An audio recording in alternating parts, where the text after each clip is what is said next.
എൻ്റെ പേര് അശ്വതി എന്നാണ്. എൻ്റെ ഹസ്ബൻഡ് സന്തോഷ്, മക്കൾ ആർദ്ര, ആർഷ. ഞാനിവിടെ ഉടമ്പടി എടുത്തത് എൻ്റെ മോൾക്ക് വേണ്ടിയിട്ടാണ്. 2021 ഡിസംബർ 11 തീയതി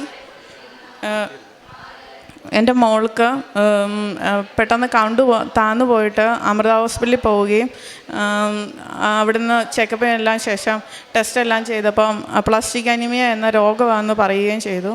അപ്പം പ്ലാസ്റ്റിക് അനീമിയ എന്ന് പറഞ്ഞിട്ടുണ്ടെങ്കിൽ എല്ലാവർക്കും അറിയാം, ബോൺ മാരോ ട്രാൻസ്പ്ലാന്റ് മാത്രമേ അതിനകത്തൊരു ഓപ്ഷനുള്ളൂ. അപ്പോൾ ബോൺ മാരോ ട്രാൻസ്പ്ലാന്റ് ചെയ്യണം, ഫണ്ട് വേണം, അതിൽ തന്നെ അവർ ഉറപ്പ് പറയത്തില്ല. അങ്ങനെ ബോൺ മാരോ ട്രാൻസ്പ്ലാന്റ് ഫിക്സ് ചെയ്തു, ഫണ്ടിങ് വെച്ചു, ഫണ്ടായി. അങ്ങനെ ഡോണർ എൻ്റെ ഇളയ മോള് തന്നെയായിരുന്നു. അപ്പം അവളെ കൊണ്ടുവന്ന് ചെക്കപ്പ് എല്ലാം നടത്തി, കീമോ സ്റ്റാർട്ട് ചെയ്ത് ബോൺ മാരോ ട്രാൻസ്പ്ലാന്റ് ചെയ്യാനുള്ള ഡേറ്റ് ഫിക്സ് ചെയ്തു. അപ്പോൾ ഒരു തിങ്കളാഴ്ച മൂത്ത കുഞ്ഞിനെ കീമോയ്ക്ക് വേണ്ടി സ്റ്റാർട്ട് ചെയ്യുക. ആ സമയത്ത് ഇളയ മോളും അവിടെ അഡ്മിറ്റ് ആവണം, അവളാണ് ഡോണർ. അങ്ങനെയെല്ലാം ഫിക്സ് ചെയ്ത് കഴിഞ്ഞപ്പം ആ ഞായറാഴ്ച ഇളയ മോളുടെ കോഡ് ടെസ്റ്റ് ചെയ്തിട്ട് അഡ്മിറ്റ് ആക്കാൻ പറഞ്ഞപ്പം അവൾക്ക് കോഡ് പോസിറ്റീവ് എന്ന് പറഞ്ഞു. അപ്പോൾ പെട്ടെന്ന് ട്രാൻസ്പ്ലാന്റ് ബ്ലോക്കായി. അങ്ങനെ ഇരിക്കെ ഈ ട്രാൻസ്പ്ലാന്റ് തിങ്കളാഴ്ച തുടങ്ങാനിരുന്നിട്ട് ബുധനാഴ്ച ആയപ്പോഴത്തേനും അവൾക്ക് തന്നെ കൗണ്ട് കൂടി വരികയും എന്നിട്ട് അത് കഴിഞ്ഞിട്ട് ഡോക്ടർമാർ ഇനി വെയിറ്റ് ചെയ്യാമെന്ന് പറയുകയും അങ്ങനെ മുന്നോട്ട് വ്യത്യാസം വരികയായിരുന്നു. അപ്പം ഇവൾക്ക് എന്നാന്നൊന്നും അറിയത്തില്ലാതിരുന്ന സമയത്ത് ഒരു ചേച്ചി, എനിക്കറിയത്തില്ല ആ ചേച്ചി ആരാണ്, ആ ചേച്ചി എൻ്റെ കൊണ്ട് പത്രം തന്നിട്ട് വന്ന് പ്രാർത്ഥിക്കണം, ഇത് വെച്ച് പ്രാർത്ഥിക്കുക. കാരണം ആ ചേച്ചിയുടെ മോന് വേണ്ടിയിട്ട് പത്രം ആരോ കൊടുത്തത് വെച്ച് പ്രാർത്ഥിച്ചിട്ട് ചേച്ചി ഡിസ്ചാർജ് ആകാൻ നേരം എൻ്റെ കൊണ്ട് തന്നു. ഞാനത് വെച്ചിട്ട് പ്രാർത്ഥിച്ചു, എന്നും പ്രാർത്ഥിച്ചു.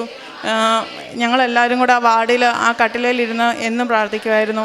എന്നിട്ട് ഒരു ദിവസം എനിക്ക് പനി വന്നപ്പം ഞാൻ എന്നോട് കൊച്ചിൻ്റെ അടുത്തുനിന്ന് മാറിയിരിക്കണം, അവൾക്ക് ഇമ്മ്യൂണിറ്റി പവർ ഒന്നുമില്ല, അപ്പം അവളുടെ അടുത്തുനിന്ന് മാറണമെന്ന് പറഞ്ഞ സമയത്ത് എനിക്ക് പേടിയാണ് അവളുടെ അടുത്തുനിന്ന് മാറാൻ വേണ്ടിയിട്ട്. അപ്പം ഞാൻ അവിടെ ഇരുന്ന് കരഞ്ഞ് പ്രാർത്ഥിച്ച്, ആ കൂട്ടത്തിൽ എവിടുന്നോ അറിയാതെ എൻ്റെ വായി വന്ന വാക്കാണ് ഉടമ്പടി എന്നുള്ള വാക്ക്. ഞാൻ ഉടമ്പടി എടുത്തോളാവേന്ന് നേർന്ന് പ്രാർത്ഥിച്ചു. അത് കഴിഞ്ഞ് പതുക്കെ അവൾക്ക് കൗണ്ട് കയറി വന്നപ്പോഴെല്ലാം എൻ്റെ മനസ്സിൽ ഇത് കിടന്നു. അത് കഴിഞ്ഞ് അമൃത ഹോസ്പിറ്റലിൽ നിന്ന് നേരെ അവിടെ അടുത്തോട്ട് മാറി താമസിക്കാൻ പറഞ്ഞു, എങ്കിലും വീട്ടിലോട്ട് പോകാൻ പാടില്ല എന്ന് പറഞ്ഞു.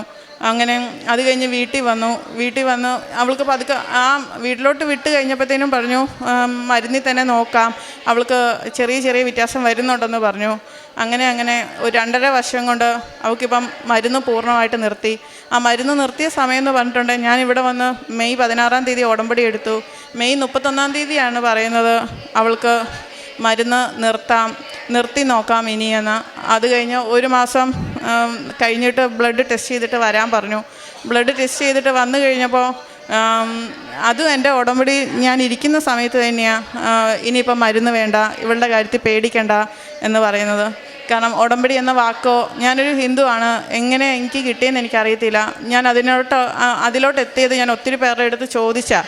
സത്യം പറഞ്ഞാൽ ആ സമയത്ത് ആ വാക്ക് എൻ്റെ വായിൽ എവിടെ നിന്ന് വന്നെന്നോ ആ പ്രാർത്ഥന എങ്ങനെ വന്നെന്നോ ഒന്നും എനിക്കറിയത്തില്ല. പക്ഷേ ഞാനത് ആ ഉടമ്പടി എടുത്ത സമയം തൊട്ട് എനിക്കറിയത്തില്ലാത്ത കാര്യങ്ങൾ ചോദിച്ചും വായിച്ചും യൂട്യൂബിലൊക്കെ കണ്ടും എല്ലാം ഞാൻ ചെയ്ത ആ ഉടമ്പടിയുടെ സമയത്ത് തന്നെയാണ് ഇവളിൽ ഓരോ വ്യത്യാസം വന്ന് ഞങ്ങളുടെ ജീവിതം. സത്യം പറഞ്ഞാൽ ഇവൾക്ക് അസുഖം വന്ന സമയം എന്ന് പറഞ്ഞാൽ ജീവിതം ഞങ്ങളുടെ കയ്യിൽ നിന്ന് പോയായിരുന്നു. ജീവിതമില്ല എന്നുള്ളൊരവസ്ഥയിലാണ് ഇവൾ ഇരിക്കുമ്പോഴാണ് ഇങ്ങനെ പ്രാർത്ഥന വരുന്നതും ഇവൾക്ക് വ്യത്യാസം വരുന്നതും ഇവൾക്ക് അസുഖം മാറി വരുന്നതും എല്ലാം. മാതാവായിട്ട് ഞങ്ങൾക്ക് തന്ന ജീവിതമായിട്ട് ഞങ്ങൾ കരുതുന്നു. ഇപ്പം ഇവൾ സുഖമായിട്ടിരിക്കുന്നു, സന്തോഷമായിട്ടിരിക്കുന്നു. മാതാവിനോട് ഒരുപാട് നന്ദി പറയുന്നു. പരിശുദ്ധ അമ്മയുടെ മധ്യസ്ഥതയിൽ ഇപ്പോൾ ഈ കുടുംബം എരപ്പത്തച്ചി മൂത്ത മകളുടെ സാക്ഷ്യം പറയാനായിട്ടാണ് ഇന്നിവിടെ രാവിലെ തൊട്ട് വന്ന് ഇത് സാക്ഷ്യം പറയാനായിട്ടാണ് ഇത്ര നേരം കാത്തിരുന്നത്. അതിൻ്റെ സാക്ഷ്യം വളരെ വ്യക്തമായിട്ട് പറഞ്ഞു. അതായത് ഈ കുഞ്ഞിന് ഒരു ബോൺ മാരോ ട്രാൻസ്പ്ലാന്റ് പറഞ്ഞതാണ്, അതിനുള്ള ഡേറ്റും ഫിക്സ് ചെയ്ത് കാര്യങ്ങളെല്ലാം ക്രമപ്പെട്ട് നിന്ന സമയത്ത് ഒരു കോവിഡ് വന്നു അല്ലേ, ഇളയ മോൾക്ക് കോവിഡ് വന്നു. ആ ഒരു വളരെ ഇങ്ങനെയെല്ലാം ഫിക്സ് ചെയ്ത് കാര്യങ്ങളെല്ലാം മുൻപോട്ട് വളരെ ക്രൈസിസ്, ഇതിന് പ്രത്യേകമായിട്ട് കുറേ കാര്യങ്ങൾ ആവശ്യമുണ്ടെന്ന് നമുക്കെല്ലാം അറിയാം. അപ്പോൾ ആ ഒരു സാഹചര്യത്തിലാണ് പ്രേക്ഷിത പ്രവർത്തനത്തിൻ്റെ ഭാഗമായിട്ട് ആരോ കൊടുത്തൊരു പത്രം ഒരാൾ ഉപയോഗിച്ചതിന് ശേഷവും പിന്നീട് ഇവർക്ക് ഒന്നും പറയാതെ ആണെങ്കിലും ജസ്റ്റ് കൊടുത്തു എന്നുള്ളതാണ്. അപ്പം ഇതിനെക്കുറിച്ച് ഇതെന്താണോ അങ്ങനെ ഒന്നും അന്ന് ഇദ്ദേഹത്തിന് അറിയത്തില്ല. ആ ചേച്ചി പറഞ്ഞു ഇത് വെച്ച് പ്രാർത്ഥിക്കണം, പരിശുദ്ധ അമ്മയോട് അമ്മയുടെ വലിയ സാന്നിധ്യമാണെന്നുള്ളൊരു 1-2 വാക്ക് മാത്രമാണ് പറഞ്ഞത്. അത് വെച്ച് പ്രാർത്ഥിച്ചു എന്നുള്ളതും, അത് എപ്പോഴും ആദ്യം മാതാവിനെക്കുറിച്ച് അറിയുന്നത് ഈ കൃപാസനത്തിൽ ഈ പത്രത്തിൽ നിന്നാണ്. അതൊരു പരിശുദ്ധ അമ്മയുടെ കരമാണ് ഇവിടുത്തെ പത്രമെന്ന് ഒരു ഭംഗിവാക്കല്ല പറയുന്നതെന്നുള്ളത് അനവധി സാക്ഷ്യങ്ങളാൽ സ്ഥിരീകരിക്കപ്പെട്ടുകൊണ്ടിരിക്കുന്ന വലിയൊരു സത്യമാണ്. ഒരുപാട് വലിയ അനുഭവങ്ങൾ ഈ അൾത്താരയിൽ പറഞ്ഞിട്ടുള്ളത് നിങ്ങൾ പരിശോധിച്ചാൽ അതിൻ്റെയൊക്കെ ആരംഭം ഇതുപോലെ വിശ്വാസത്തോടും അല്ലെങ്കിൽ സ്നേഹക്കുറവോടും അല്ലെങ്കിൽ ആരെങ്കിലും വെച്ചു മറന്നത് ഇട്ടിട്ട് പോയതായിട്ടുള്ള ഈ പത്രത്തിന്. ഈ പത്രം എന്ന് പറയണത് എന്താണെന്ന് ആദ്യം നമ്മളൊന്ന് മനസ്സിലാക്കണം. കാരണം ഒരു ബൈബിൾ മറ്റൊരാൾക്ക് കൊടുക്കുന്നത് പോലെ തന്നെ ആ ബൈബിളിലുള്ള വചനം ഒരാൾ ജീവിച്ച് ഒരാൾ അനുഭവിച്ചത് വളരെ ചുരുങ്ങിയ ഭാഷയിൽ എഴുതിയതും വചനവ്യാഖ്യാനം എല്ലാം തുടങ്ങുന്നൊരു ബൈബിളിന് സമാനമായൊരു വിശുദ്ധ വേദവാക്യങ്ങളാണ് അതിനകത്തുള്ളത്. അത് പരിശുദ്ധമായ പ്രത്യക്ഷീകരണത്തിൻ്റെ വലിയൊരു ആയുധമായിട്ട് ഒരുപാട് പ്രാവശ്യം ഒരുപാടവർക്ക് അനുഗ്രഹമാണ്. അപ്പം ഇത് കണ്ട് പ്രാർത്ഥിച്ചതിന് ശേഷം അതിനുശേഷം ഈ മകൾ പറയുന്നുണ്ട്, ഈ വാക്കും ഉടമ്പടി എന്ന വാക്ക് യാതൊരു വിധേന മനസ്സിൽ വരാനായിട്ടുള്ള സാധ്യതയില്ല. അപ്പം ഈ ഒരു വാക്ക് ഒരു പക്ഷേ പത്രത്തിൽ നിന്ന് വായിച്ച് മനസ്സിലാക്കുന്നു.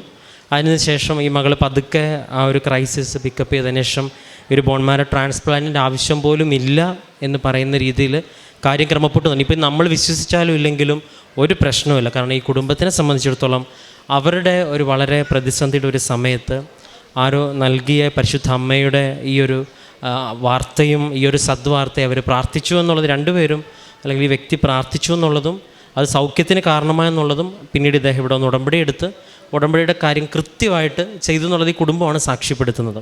അപ്പം അതുകൊണ്ട് തന്നെ ഈ പ്രേക്ഷിത പ്രവർത്തനത്തിലായിരിക്കുന്നവരൊക്കെയും ഒരു പക്ഷേ അത് ഇറങ്ങുമ്പോഴേക്കും പരിഹാസവും നിന്ദനവും ഒക്കെ ഇതിൻ്റെ ഭാഗമായിട്ട് വരുമ്പോഴും പരിശുദ്ധ അമ്മ നിങ്ങളോടൊപ്പം യാത്ര ചെയ്യുന്നുണ്ട് എന്നുള്ളതിൻ്റെ ഒരു ഉറപ്പും കൂടിയാണ് ഇതുപോലെ നമുക്ക് ലഭിക്കുന്ന സാക്ഷ്യം. ഒരു പക്ഷേ ഉടമ്പടിയിൽ ക്രിസ്തുവിൻ്റെ അനുഭവങ്ങൾ, പരിശുദ്ധ അമ്മയുടെ സാന്നിധ്യമൊക്കെ ഒരുപാടിടയ്ക്ക് ഇപ്പോഴും കൈമാറ്റം ചെയ്യപ്പെടുന്നത് ഒരു പക്ഷേ നിങ്ങൾ സ്നേഹത്തോടെയോ വിശ്വാസത്തോടെയോ ഒക്കെ നൽകിയിട്ടുള്ള കൃപാസനം പത്രത്തിൽ നിന്നുള്ളതാണെന്നുള്ള കാര്യത്തിൽ ഒരു സംശയമില്ല. അപ്പോൾ ഈ ഒരു സാക്ഷ്യം നമ്മളെ സഹായിക്കട്ടെ. ഒപ്പം അതിനേക്കാളും അപ്പുറം ഈ കുടുംബം ഉടമ്പടിയിലേക്ക് വരണമെന്ന് അമ്മ നേരത്തെ കരുതിയിട്ടുണ്ട്. അതാണ് ഇങ്ങനെയൊക്കെ സംഭവിക്കാനുള്ള മറ്റൊരു ദൈവിക പദ്ധതിയും. അതുപോലെ നമ്മുടെ പ്രേക്ഷിത പ്രവർത്തനത്തിന് നമുക്ക് തീക്ഷ്ണതയുള്ളവരാകാം. ഏറെ പ്രത്യേകിച്ച് മകൾക്ക് ലഭിച്ച വലിയ സൗഖ്യത്തിനും അതിനേക്കാളപ്പുറം ഇവർക്ക് ലഭിച്ച വലിയ പരിശുദ്ധമ്മയുടെ വലിയ സാന്നിധ്യത്തിനും എല്ലാം പ്രതി നമുക്ക് കരങ്ങളടിച്ച് ദൈവത്തിൻ്റെ നാമം മഹത്വപ്പെടുത്താം. അത്യപൂർവ ദൈവാനുഭവങ്ങൾ ഇനി നിങ്ങൾക്കും സ്വന്തം. ഈ യൂട്യൂബ് ചാനൽ ഇതുവരെ സബ്സ്ക്രൈബ് ചെയ്തിട്ടില്ലെങ്കിൽ ഇപ്പോൾ തന്നെ സബ്സ്ക്രൈബ് ചെയ്യുക.